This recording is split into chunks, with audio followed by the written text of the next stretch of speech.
It's a good thing my first name is Amanda. My last name is butchered every year. My last name is Les Brentz. I'm the physical therapist out at Share Medical Center. I've actually been out there since we've started the outpatient physical therapy back in 2008. Today, I want to talk about staying fit after 50. So, is everybody over 50 in here? Baby boomers right now there's 78 million. They're the largest and most powerful generation in the United States. More educated, wealthy, and tech savvy than their parents or any other generation before them. However, many are actually overweight or obese, placing them at greater risk for the chronic health conditions that can be prevented. We're looking for Rotary. They meet tomorrow.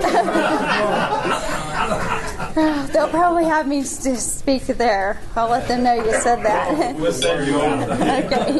Tell them you're concerned and send you over. Okay.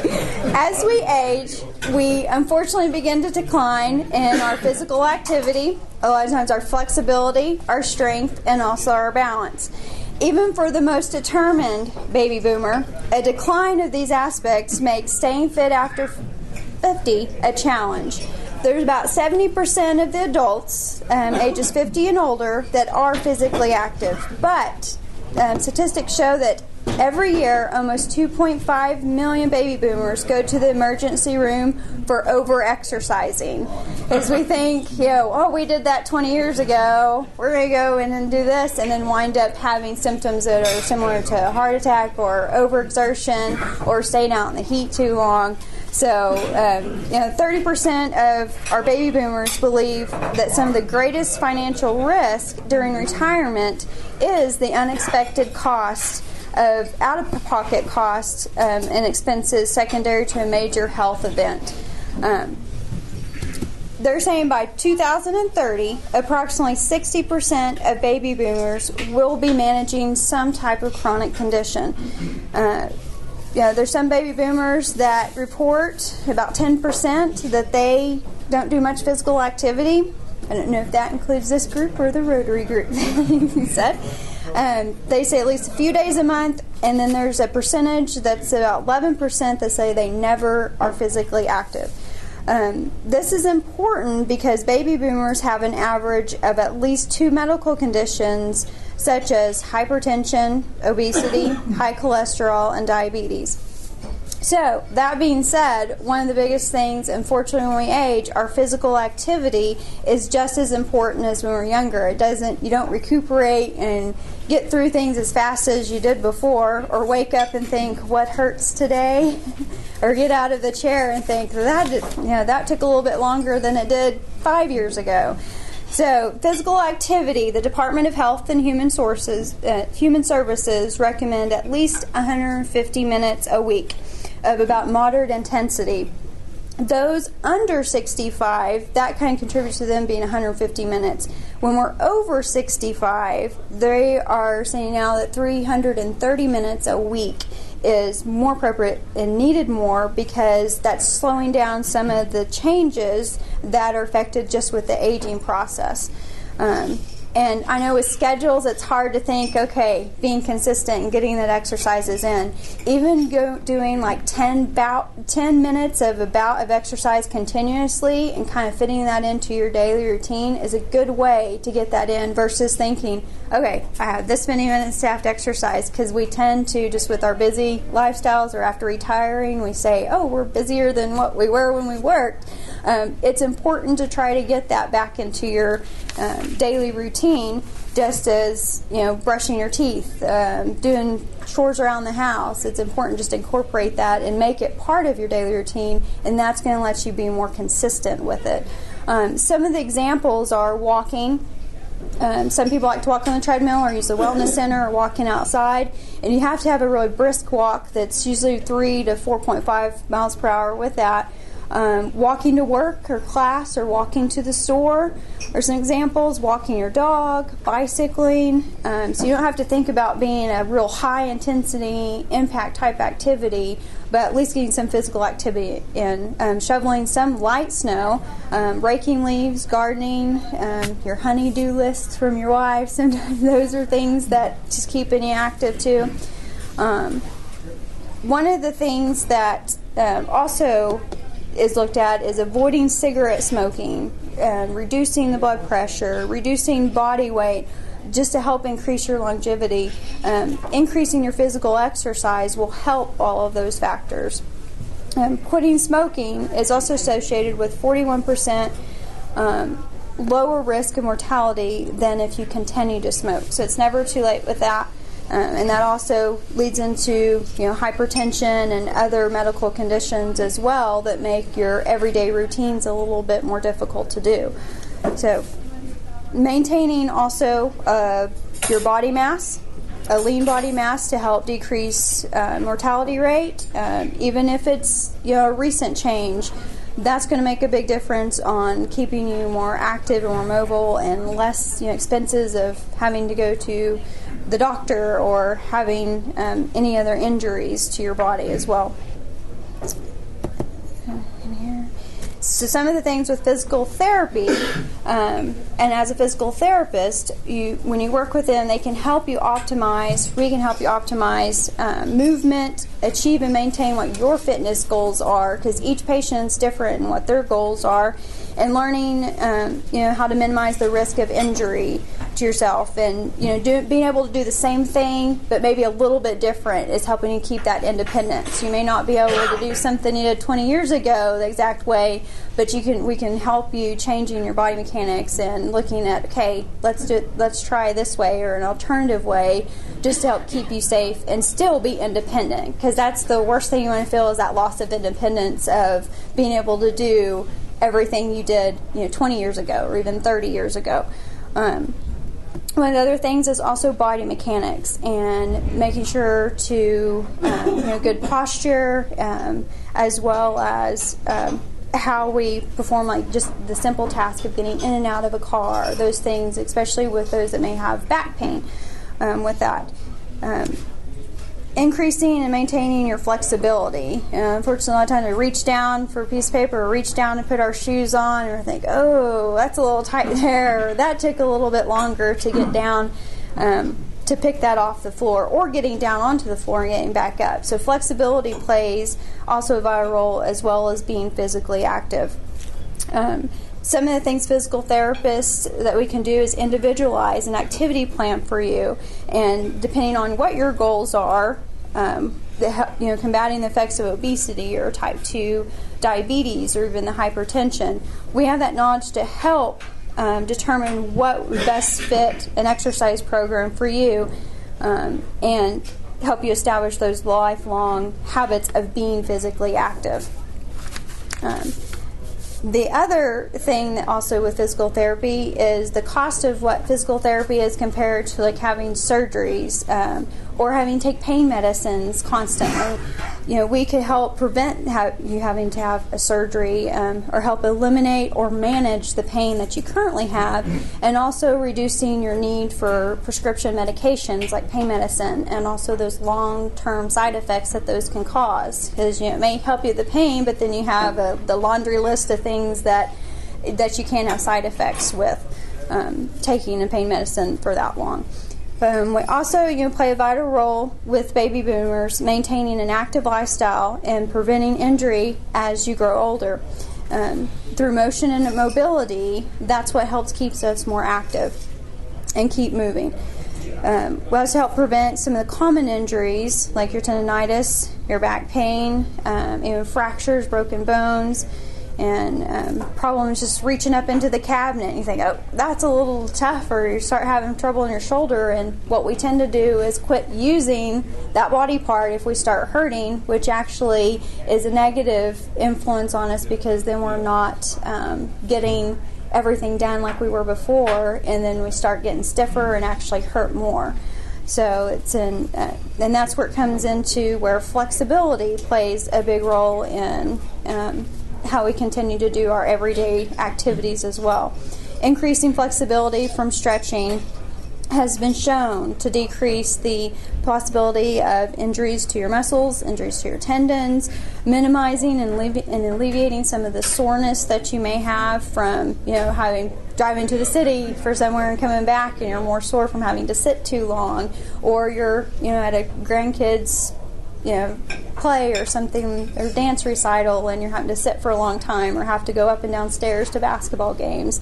Those are things you didn't think about before, but can now cause havoc on how you do your daily routines. One of the best ways of stretching you think of is more of a static stretch, because that helps really stretch the muscles out longer versus bouncing with that. That can actually lead to injury with it. So that's where physical therapists can help you establish, where you're tight, where you may need to stretch, help you loosen up, and help alleviate some of the pain or soreness you may have. The next one is getting into strength. Unfortunately, as we age, we start to lose our muscle strength, and that also declines and carryovers into it being difficult for our daily activities.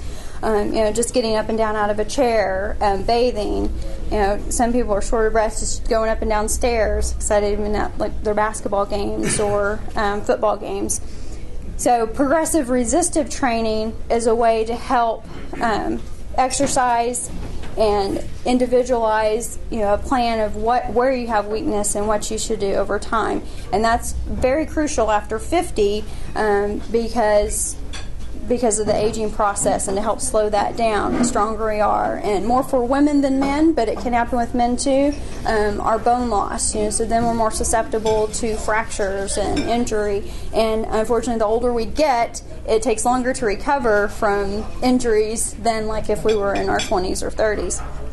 And so trying to get in two times a week for each muscle group is a good balance of using exercise machines like at the wellness center, or free weights, or if you have a gym at home, or even using elastic bands or therapeutic bands that we use for some of our patients.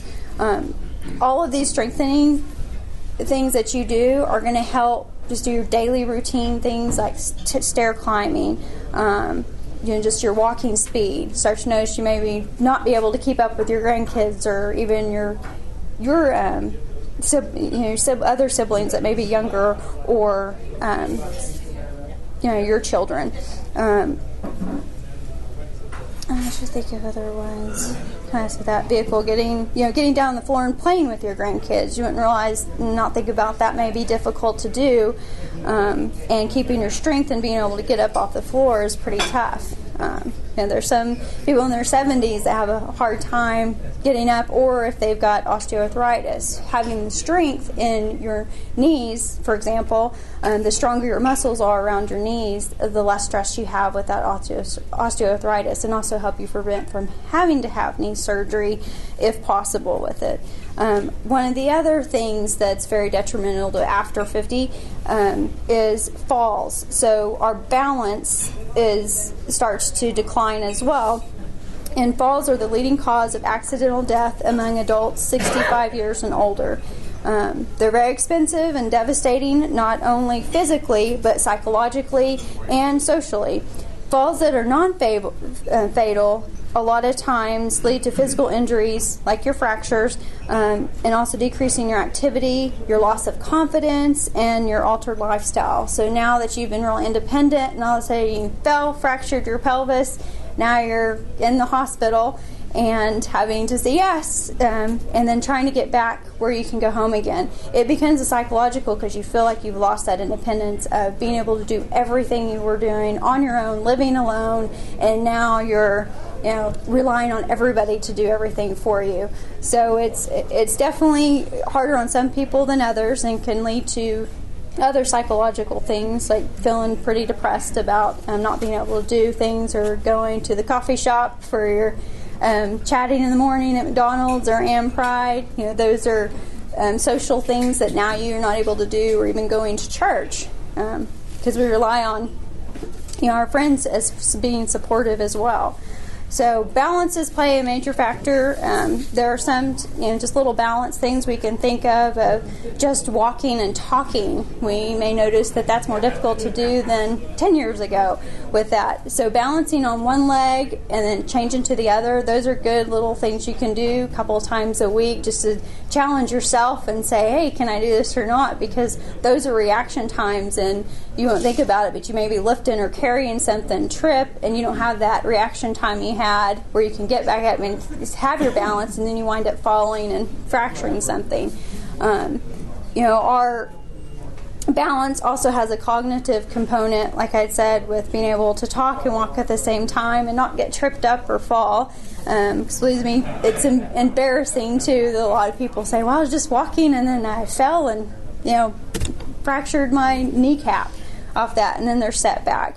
So there's things in physical therapy that I can look at and assess you to see what can we do, where do you have the problems, and really isolate and individualize, again, a plan and looking all of these components with your physical activity, your flexibility, and your strength and your balance. But also incorporating into being meaningful activity. Some people think, I have to go through this one little routine every time. Just think about the daily things that you do that you could incorporate, adding 10 minutes here and 10 minutes there. That's going to help keep you more active. And it's amazing some of the baby boomers I see that are 85 years old that are getting around better than some of the younger baby boomers, and a lot of that has to do with how active they are. So don't think just because you retire that, I can just sit in my chair all day, because that's when, if you don't use it, you lose it, and that muscle strength declines quite fast. So being realistic and incorporating these into your daily routine is really appropriate. What works for you, and changing things up, and just thinking of, what do I have trouble doing, and isolating those. So those are things that physical therapy are helping with a lot of the baby boomers right now, and preventing surgery or after surgery as well, to help with those things, to keep you guys active and keep moving. So we also have just started a kind of a new program called a wellness program, and with that it's more of you're independent, not really having anything particular, or you start noticing, hey, I may have a little trouble with my balance, or I'm having a little trouble getting up and down or in and out of my car, or doing the stairs, going down to the basement of my house and coming back up. That kind of program, we can go in and I can actually do a screening of you and set up a program where you could come and you're supervised, but you're still kind of independent. Similar to the wellness center, but individualizing a plan and helping you work on, what muscles do we need to isolate and help you get stronger, and so that you can continue to maintain the same lifestyle that you've had and keep you active, because our minds tell us we want to keep going, but a lot of times our bodies just say no, or we wake up and think, okay, I'm not going to be able to do that today because my back's hurting or my shoulder's hurting. So that's the importance of staying physically active. So there's a lot of components with it, and right now with the baby boomers and the population we have, right now we're seeing a lot more patients having falls and having injuries because they're not as physically active, or these 4 components that we talked about with flexibility, your strength, your balance, and just staying physically active. A lot of my patients even go out to Walmart. That's free. Some people think, the cost of going to the wellness is too much, or going to therapy, can't afford.